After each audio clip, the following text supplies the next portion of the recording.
Vamos falar sobre a invasão à sede dos três poderes. Gente, o mundo acompanhou ontem, ao vivo, imagens que, sem dúvida, entrarão para a história do nosso país. Um capítulo triste que dificilmente será esquecido. Radicais, inconformados com o resultado das eleições, protagonizaram um verdadeiro show de horror. Por volta de 3 da tarde de ontem, domingo, radicais invadiram o Congresso Nacional, depois seguiram para o Palácio do Planalto, onde diversas salas na sede do Poder Executivo foram depredadas e, em seguida, a gente viu, invadiram o STF. O Supremo Tribunal Federal foi invadido. Cenas de destruição e vandalismo, mais uma vez, foram registradas. Imagens terríveis. E o que impressionou a todos, foi a fragilidade da segurança, a demora para agir e impedir que os vândalos destruíssem, que avançassem ainda mais. Lula não estava em Brasília, ele estava no interior de São Paulo, em Araraquara, e assim que tomou conhecimento do que estava acontecendo, fez um pronunciamento e decretou intervenção federal após a invasão. Outras medidas importantes também foram tomadas, como a exoneração do secretário de Segurança do governo do Distrito Federal, Anderson Torres, e o afastamento do governador do estado, Ibanez Rocha, do MDB, pelo prazo de 90 dias. Mas antes de a gente falar sobre todos esses afastamentos, e toda essa vulnerabilidade da segurança, a gente vai conversar agora, ao vivo, com o jornalista e também comentarista político do Grupo Paranaíba, Danilo Caixeta. A gente quer entender, na prática, Danilo já aparece aqui na tela do nosso Balanço Geral Amanhã. Bom dia para você, Danilo, obrigada por participar com a gente do nosso Balanço Geral Amanhã. Danilo, a gente quer entender, na prática, o que significa esse decreto do presidente Lula e de que forma ele nos impacta de maneira geral. Bom dia mais uma vez, Danilo. Oi, Meri, bom dia para você, bom dia a todos. Pois é, Meri, a intervenção federal é uma prerrogativa que existe na Constituição Federal. Ela pode ser determinada pelo presidente da República, mas tem alguns critérios e algumas regras que eu acho que é interessante a gente entender. Primeiro, que o presidente da República não pode sair por aí fazendo intervenção federal. A própria Constituição Federal, no seu artigo 34, ela estabelece taxativamente quais são as hipóteses, quais são as possibilidades que pode ser decretado a intervenção federal. Um deles consta do inciso 3º do artigo 34, que é pôr a termo grave comprometimento da ordem pública. E foi exatamente nisso que o presidente Lula se conteve. Então, ele entende, e pelas imagens que a gente viu de fato ontem, a ordem pública estava comprometida, em razão disso, ele determinou a intervenção federal. Meri, para a gente entender, o Brasil é uma república federativa, e nessa federação existem estados, municípios e a União, todos eles ocupando o mesmo território. Quando se faz essa divisão entre estados, municípios e União, cada ente federado desses fica com uma responsabilidade. Por exemplo, os estados e o Distrito Federal são responsáveis pela administração da segurança pública. Então, tudo que diz respeito à segurança pública cabe aos governadores dos estados e, no caso, do Distrito Federal. Quando acontece alguma coisa que esse ente federado não está conseguindo resolver, não está conseguindo atender às expectativas, ou saiu do controle alguma daquelas hipóteses previstas no artigo 34 da Constituição Federal, aí pode ser decretada a intervenção federal. Nesse caso, a própria Constituição diz que a intervenção federal precisa especificar a sua amplitude, e no caso o presidente Lula colocou no documento que é exclusivamente a respeito da segurança pública em Brasília, e também tem que determinar um tempo específico para ela ocorrer e nomear o seu interventor. Tudo isso foi feito ontem.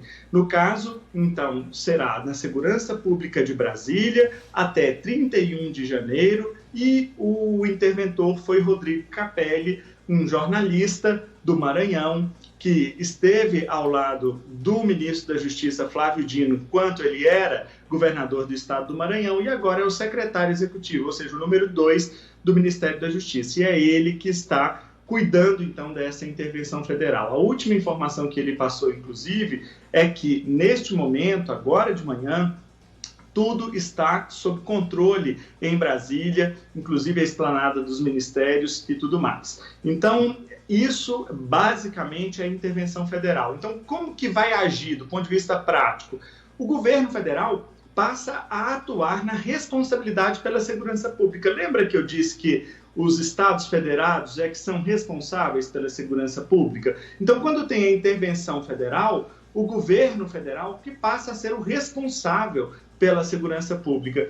Então, as forças policiais, a polícia militar, a polícia civil, ela deixa de ser comandada pelo governador e passa a ser comandada pelo governo federal na pessoa do seu interventor nomeado pelo presidente da República, né? Então, aí, ontem, depois desse movimento todo, os desdobramentos, como você mencionou, por exemplo, a exoneração do secretário de Segurança Pública do Distrito Federal, Anderson Torres, e mais adiante, ainda já na madrugada, o afastamento do governador Ibanez Rocha, numa decisão do ministro Alexandre de Moraes, do Supremo Tribunal Federal, foi porque nessa direção estão entendendo que houve uma negligência ou, no mínimo, uma omissão sobre o trabalho na segurança pública do Distrito Federal, que deixou com que essa manifestação chegasse a essa situação de invasão e depredação dos prédios públicos dos 3 poderes da República. Agora, é importante, Meire, dizer o seguinte: essa intervenção federal, além desses critérios taxativos que a Constituição estabelece, ela também estabelece que o Congresso Nacional precisa avaliar e referendar essa intervenção num prazo de 24 horas. E que, caso o Congresso esteja em recesso, como é o caso de agora, janeiro, o recesso parlamentar, são as férias, né? Ele precisa ser convocado extraordinariamente para apreciar o decreto.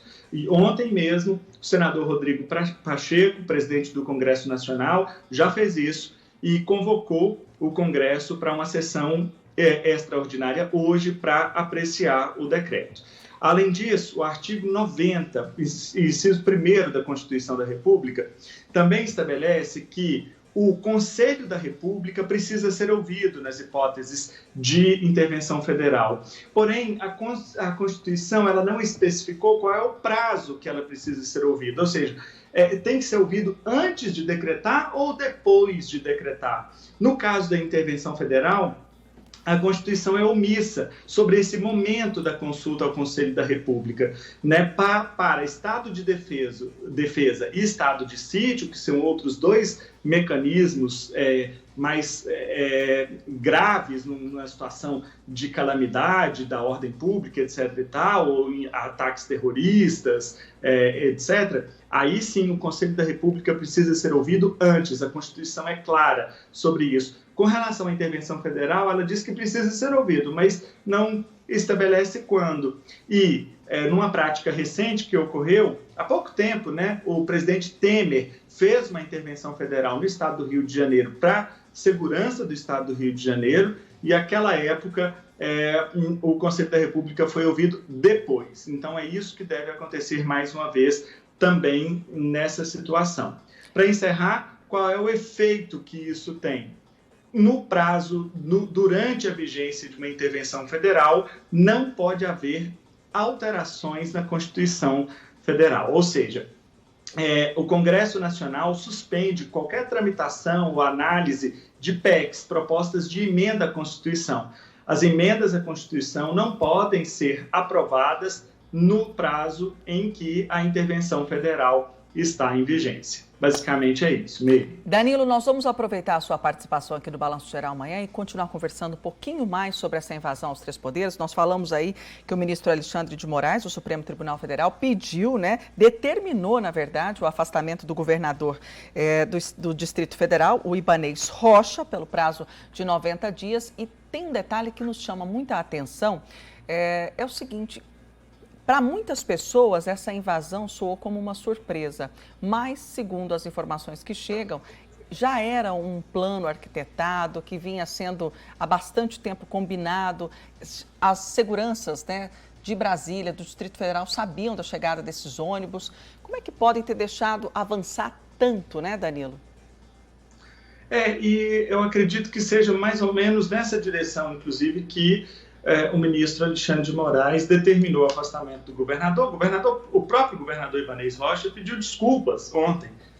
Gravou um vídeo pedindo desculpas ao presidente Lula por ter acontecido isso tudo. Então, quer dizer, eu acredito até que o governador ele estava recebendo informações da equipe dele, que por um acaso seria o ex-ministro da Justiça do governo Bolsonaro, que foi nomeado secretário de Segurança Pública em São Paulo, Anderson Torres, no Distrito Federal, Anderson Torres. Mas, no entanto, o que estranhou todo mundo foi que esse movimento de manifestação em Brasília, isso tudo já vinha ocorrendo há algum tempo.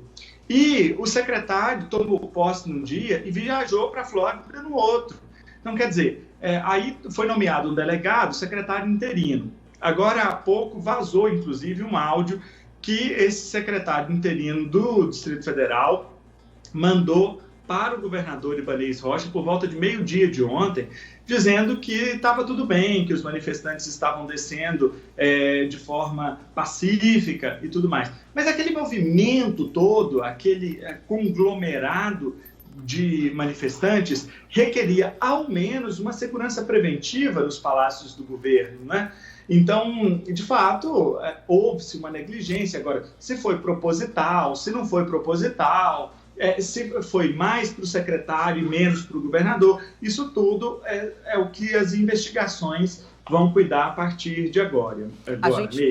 A gente viu ali o discurso, o pronunciamento do presidente Lula, ele que é sempre muito polido, né? Consegue levar sempre a situação de uma forma cuidadosa. Ontem ele se mostrou extremamente revoltado, né? Cobrando medidas urgentes. Cerca de 200 pessoas foram presas. Nós vimos ali os ônibus saindo, deixando os três poderes com os presos. O que deve acontecer com essas pessoas agora, Danilo?